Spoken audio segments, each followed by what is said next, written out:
A strong earthquake in southeast Missouri yesterday is giving experts a closer look at activity along the New Madrid fault line.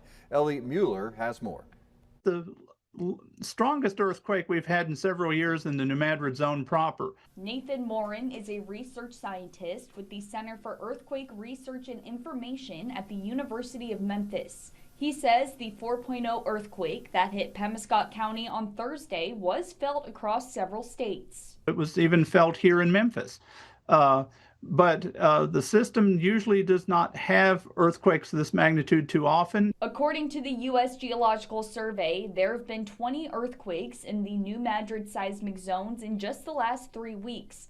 Morin says the most recent activity along the fault is common, but not too common. We have small 1s, 2s, and 3s all the time.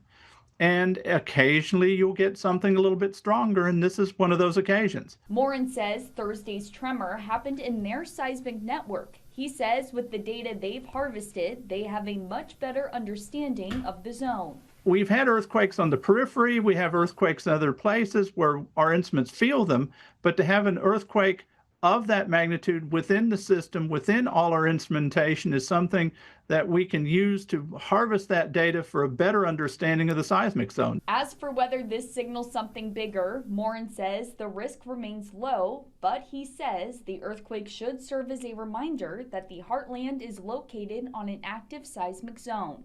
Just prepare in case we have something stronger, which, your normal emergency preparations for any occasion. Ellie Mueller, Heartland News.